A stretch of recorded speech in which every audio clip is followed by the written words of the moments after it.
Okay, so magandang araw. So ngayon naman ay kikilalanin natin ang trapezoid. So nung nakaraan ay parallelogram tayo. So pag sinabi nating parallelogram, yung dalawang pair of opposite sides niya ay parallel. So dalawa. So ngayon naman ay kay trapezoid naman tayo.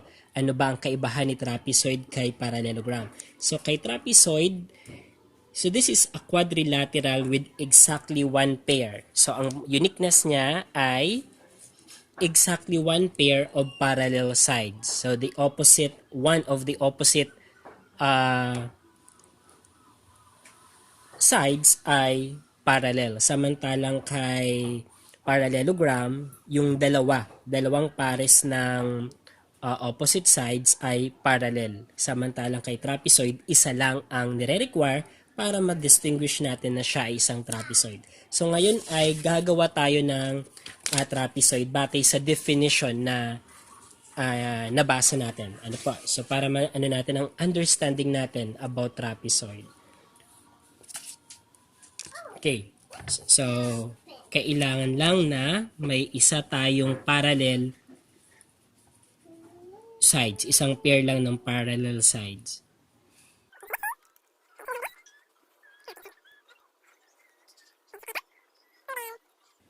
So, para parallel ang magawa natin, so lagyan natin ng distinct na measure ng angle. Sabihin natin na ito ay 60 degrees.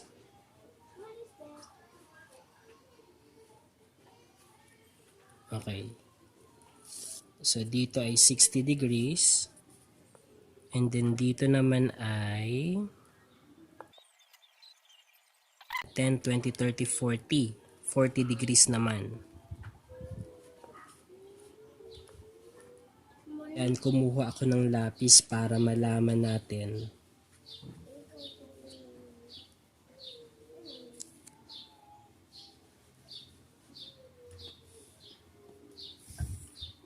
Okay, ayan.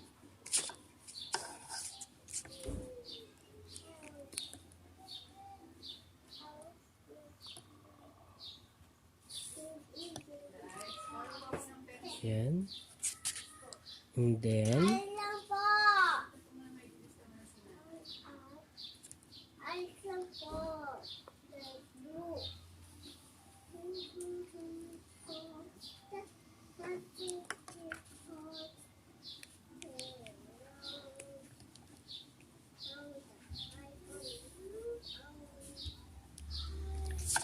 okay. So, kung titignan natin, may nakikita na tayo na trapezoid. So, again, sukatin ko to. Okay, so this is 60 degrees. So, lagay ko dito. Okay, and then, sa kabila naman, this is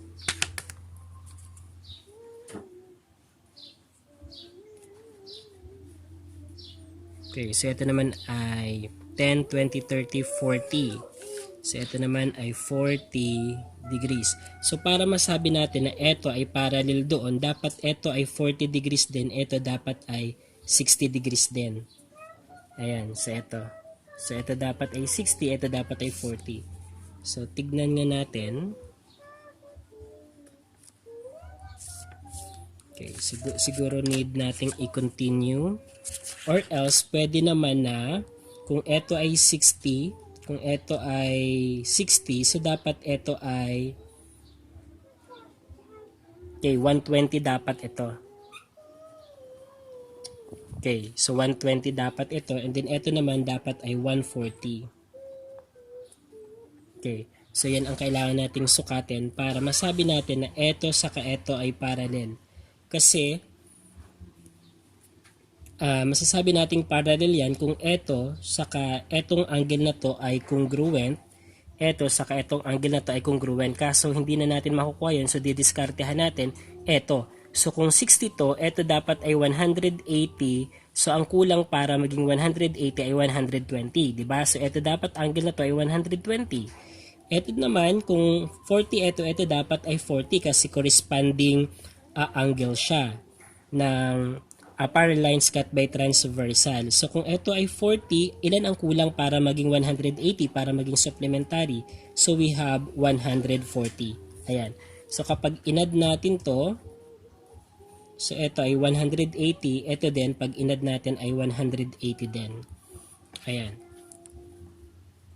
So, sukatin nga natin kung 120 at 140 nga ba talaga yan.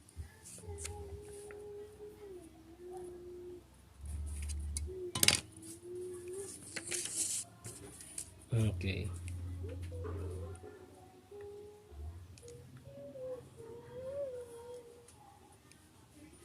Okay, so we have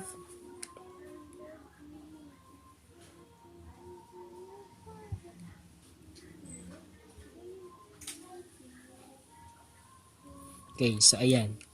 So nakikita naman natin, so 10 up to 120. So yan, 120 siya. So ito naman dapat ay 140.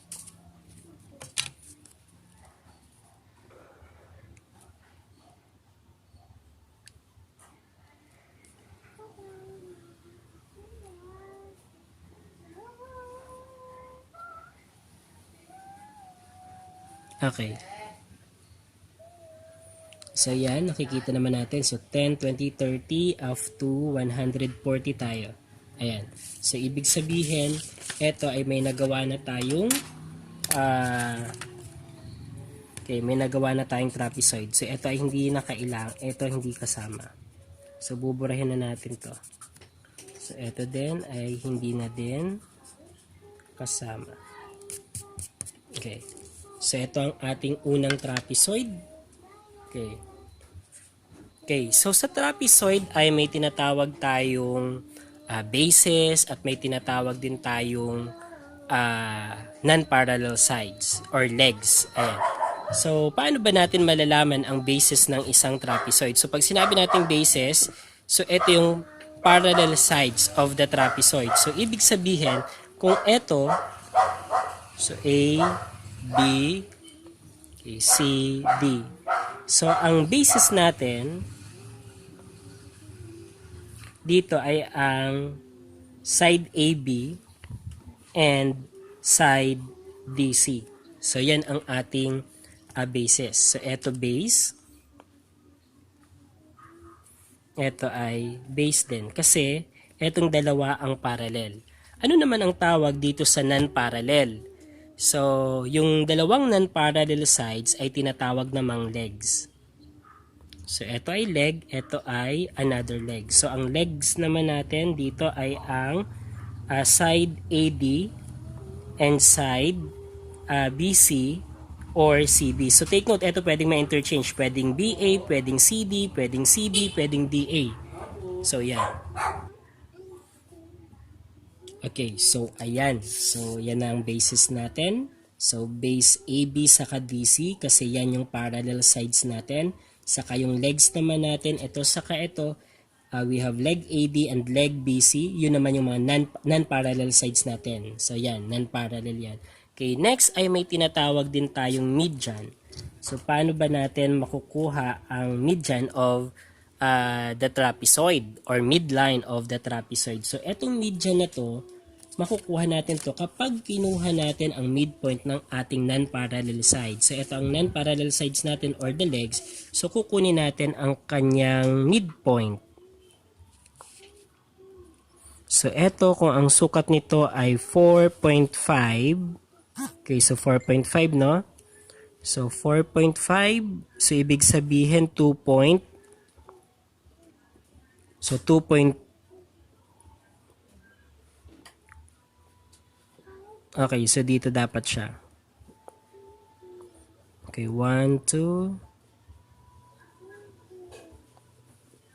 So 2.25. Ayan, so dito siya. Ayan.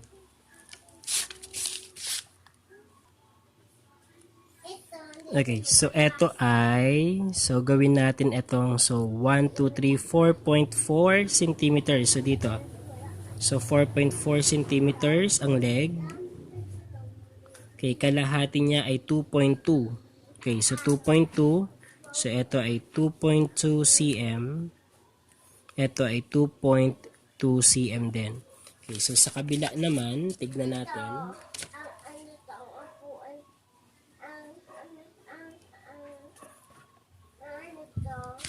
Okay, so ang sukat naman nito ay 1 to 3 point.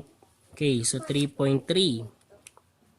So 3.3 cm. So ibig sabihin ang kalahati nito ay 1 point. Okay, so 1.5.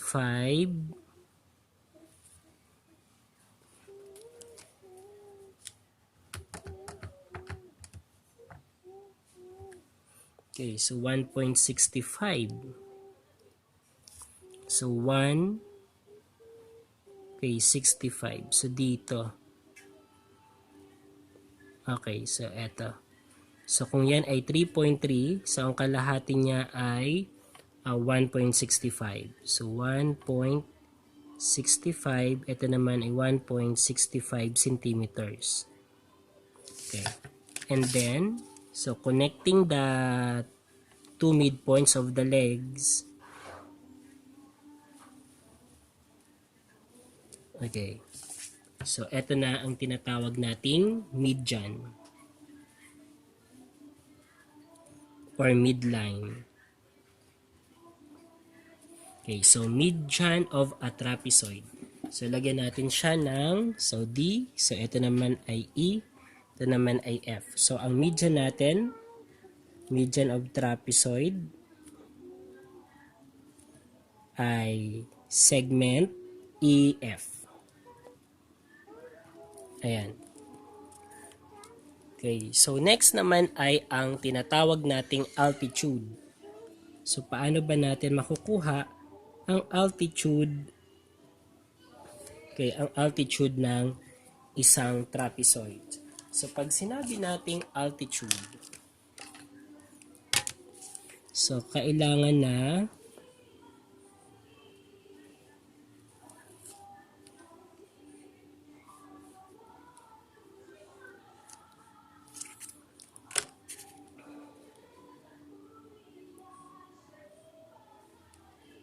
okay, so yan. So parang 90 degrees na, no?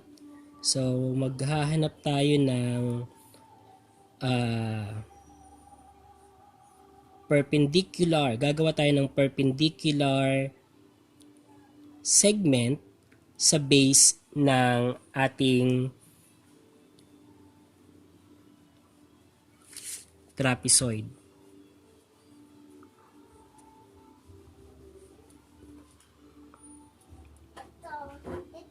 Okay, so ayan.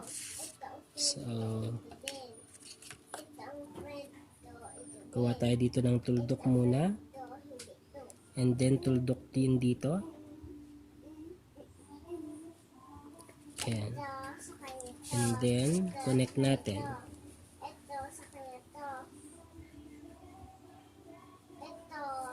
Connect din natin. So ito, saka ito. So ito,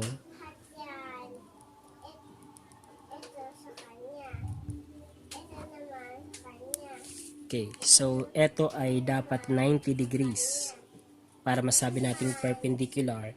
So yan naman ang ating altitude.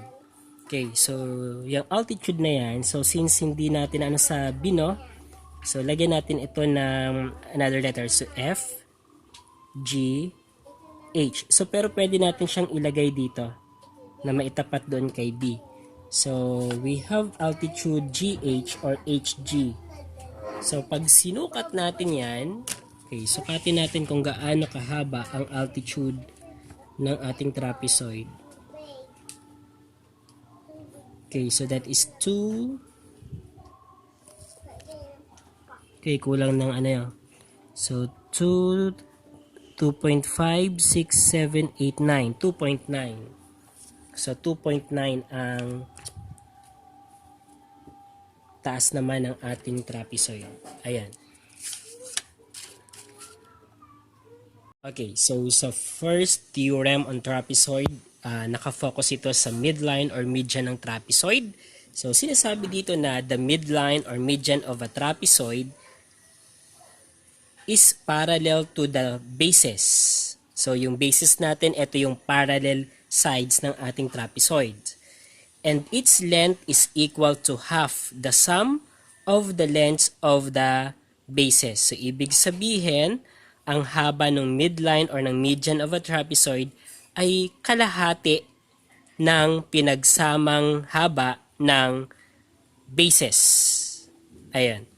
So, ibig sabihin, so midline is equal to 1/2 the sum of, so base 1 plus base 2. So, ganyan ang magiging formula natin dito. Or, so pwede siyang median is equal to base 1 plus base 2 divided by 2. That is just the same. Ayan.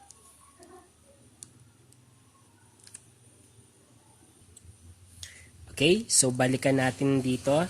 So, dito, ang median natin, kanina na-identify na natin, we have EF. So, segment EF is the midline or the median of a trapezoid. And then, sabi sa theorem, ito ay parallel din kay base 1 at kay base 2. So etong tatlong to, they are parallel to each other. So, para maging parallel yan, so dapat ito ay 40 degrees din at ito naman ay 60 degrees din. So, check natin kung 40 degrees. Okay, so nakikita naman natin, so 10, 20, 30, 40. So, 40 degrees. So, ito naman ay 60 degrees dapat dito.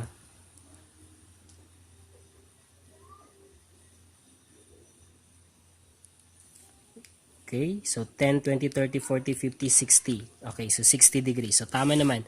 So, kaya ang median ay parallel to the other bases of our trapezoid. Okay, next naman ay about the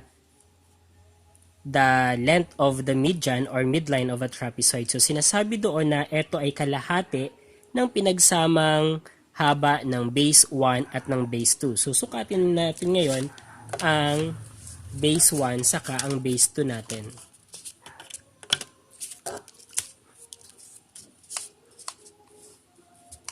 Okay, so ang base 1 natin ay merong, okay, 3. So, 3 na. So, 3 centimeters.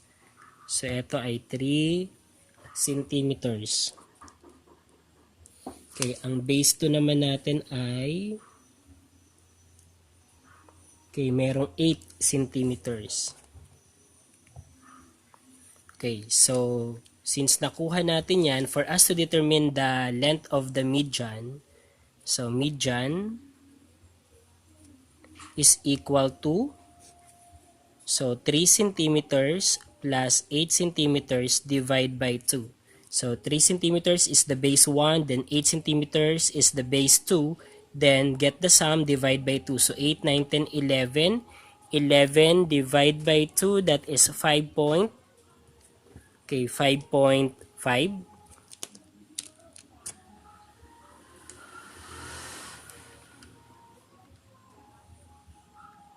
Okay, so we have 5.5. So, ito dapat pag sinukat natin, ito ay 5.5. Okay, tignan nyo. Parang magic lang, di ba? So, 1 cm, 2, 3, 4, 5, then 5.5.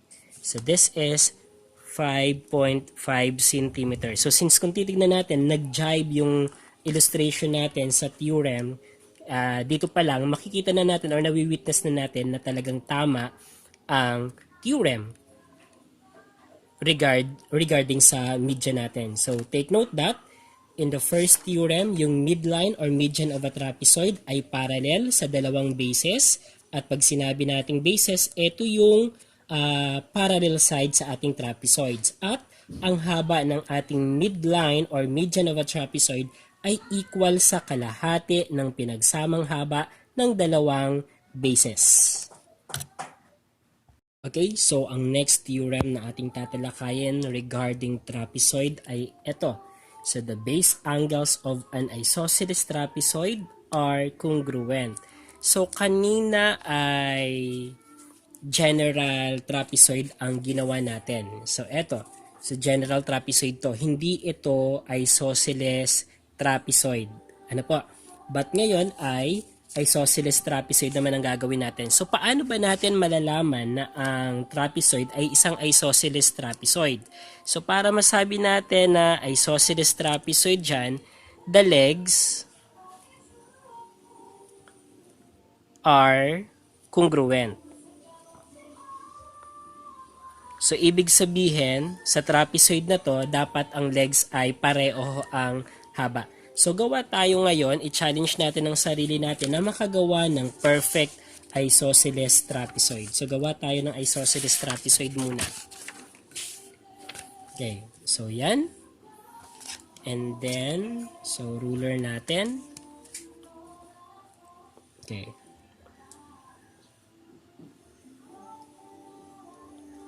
Okay, gawa tayo ng, so sabihin natin 10 centimeters ang isang base. So this is 10 centimeters. Okay, so paano tayo makakagawa ng isosceles trapezoid? So dapat ang angle niya ay pareho. So, para ang legs ay maging pareho. So, ang gagawin natin, so let's say 60 degrees angle. Okay, so tama na ba siya?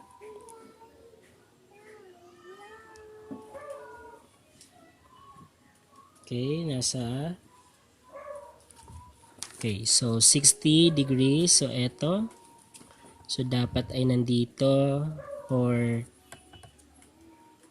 Okay, dito din, dapat ay 60 degrees din para maging pantay.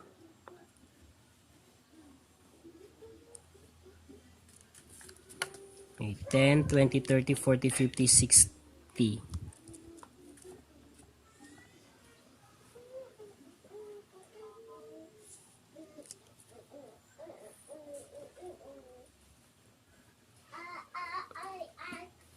Ayan. 10, 20, 30, 40, 50, 60. Ayan.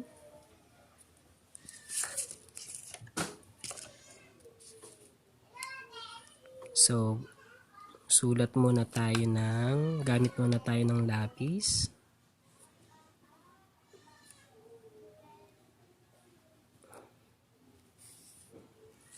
Okay.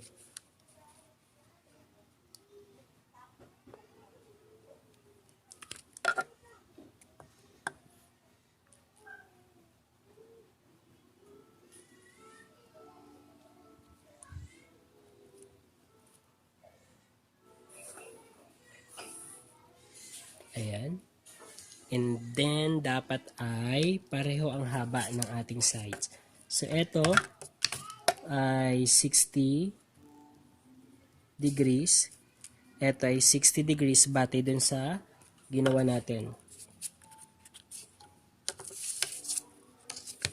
Okay, so yung haba ng ating leg, so gawin nating 5. Okay, so gawin nating 5 lang.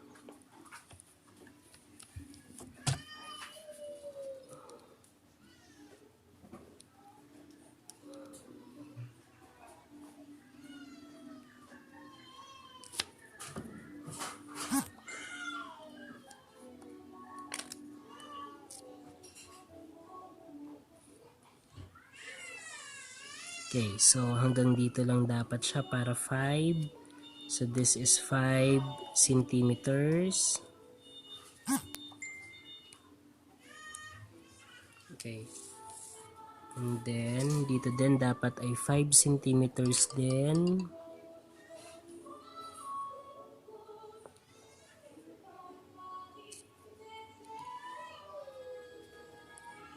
Ayan. So dito. Okay, and then pagdudugtongin natin.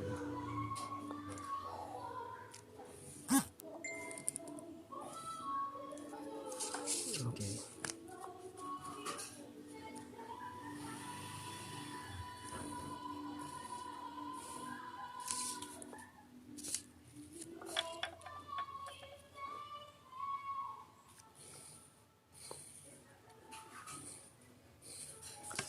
Okay, so this is now our isosceles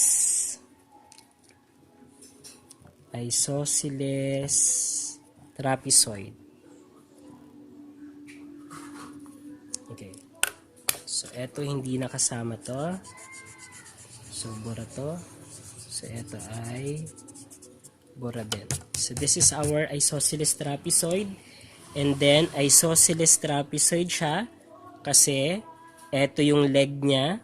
So, the non-parallel side. So, pareho ang haba, congruent. So, 5 centimeters. Ayan. And then, so, batay doon sa theorem, so the base angles of an isosceles trapezoids are congruent. So, aling base angle yon? So, ang base angle na sinasabi dito, pag sinabi nating base angle, eto yon. So, eto saka eto ay base angle yan. So, lagyan natin ng pangalan yung trapezoid natin. So, trapezoid A, B, C, D. Okay, so we have base angle natin ay angle. Okay, so ang base angles natin ay ang angle D and angle C. So since it is an isosceles trapezoid, they must be congruent. So 60 and then 60. And the same, eto din, saka eto ay congruent din to. Pero hindi congruent dito. So eto ay supplementary nitong kabilang base angle. So kung eto ay 60, ang kulang niya para maging 180 ay 120. So ito ay 120 degrees, ito ay 120 degrees din. So ang angle A sa ang angle B ay congruent din. Okay, so by definition, ang base angles natin ay two angles that include the base. Okay, two angles that include the base. So, kung ito ang basis natin, kung paganto ang ating trapezoid, ito ang ating base angles. Itong dalawang to. Pag paganto naman ang ating trapezoid, ito ay base angles din natin. So, di ba? So, we have two pairs of base angles sa ating isosceles trapezoid. Okay, so if it is an isosceles trapezoid, congruent ang base angles. Okay, so yung third theorem about trapezoid ay ito. So the diagonals of an isosceles trapezoid are congruent. So nakafocus pa din siya kay isosceles trapezoid. And then talking about its diagonals. So gamitin natin ito. So para makagawa tayo ng diagonals, we will just connect two non-consecutive vertices of the trapezoid. So, etong ang point D saka point B, i-connect lang natin. Wait, saan mo nilagay? Okay. And then, ang point A saka ang C din.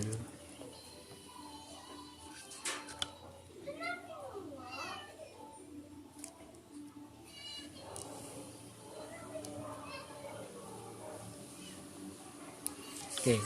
So here we have diagonal AC. So ang diagonals natin, okay, diagonals. So we have AC and so ito, and we have BD or DB. Okay. So those are the diagonals, and check na natin kung talagang sila ay congruent kasi sabi kapag isosceles trapezoid, ang diagonals ay congruent. Okay, tignan natin. Okay, 8.6 na. So 8.6. Okay, 8.6. So, dapat ito ay 8.6 din. So, ang AC natin ay 8.6 cm. Ang BD naman or DB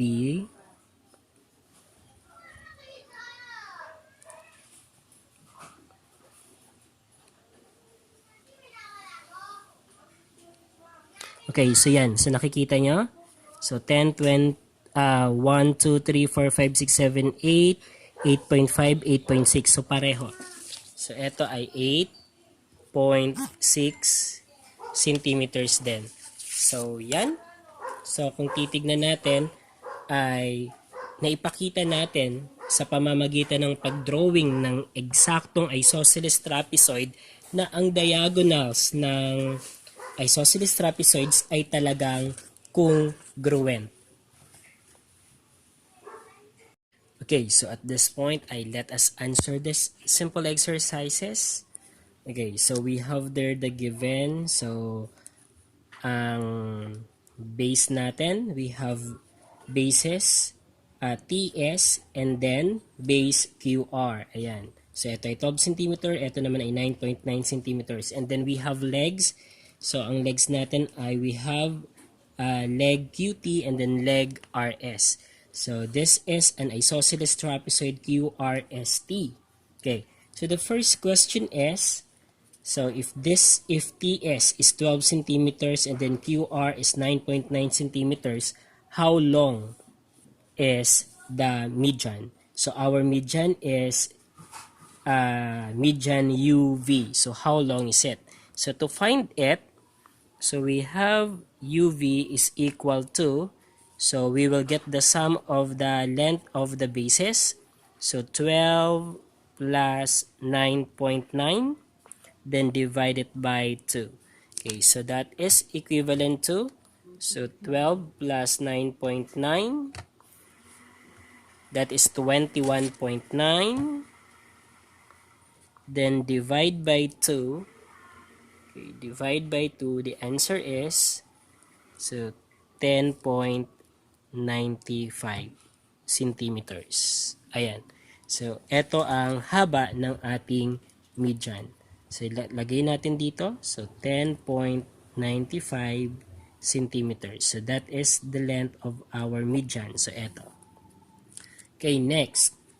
So, if our leg UT is 6 centimeters, how long is UT? So, ang UT natin ay ito. So, how long is this? So, the answer is 3 cm. How about the length of QU? So, ito naman. This is also 3 centimeters since this is the midpoint. Okay, so here, what about here? So, if RS is 6 centimeters, what is the length of RV? So, this is also 3 centimeters. And then VS, 3 centimeters then. Okay? Next, if angle QTS, so this angle is 80 degrees. Take note that this is an isosceles trapezoid. How big is angle RST? So how big is this? So this is also 80 degrees because in an isosceles trapezoid, the base angles are congruent. Okay, so next is, how about this?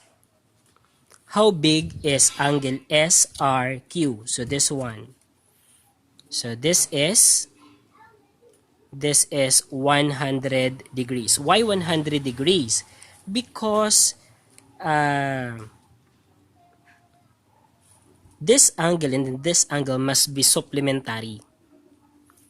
So the sum must be equal to 180 degrees. So this must be 100 degrees. And since it is an isosceles trapezoid, if this is 100 degrees, the other angle is also 100 degrees kasi they are also considered base angle referring to this bases. To this base rather. So that is also 100 degrees. Okay, so next. Okay, so what about this angle? So this angle is also 100 degrees. This angle is also 100 degrees. What about this angle? Okay, so this angle is 80 degrees. This angle is 80 degrees. Kung titignan mo, eto sa eto, corresponding angle sila. Eto naman ay corresponding angle. Eto naman, corresponding angle. Eto naman ay corresponding angle. Ayan. Okay, so next ay, so how long is the diagonal RT? So eto daw, how long is diagonal RT? So lagay natin ang diagonal na yun. Okay, hindi sapat ang protractor.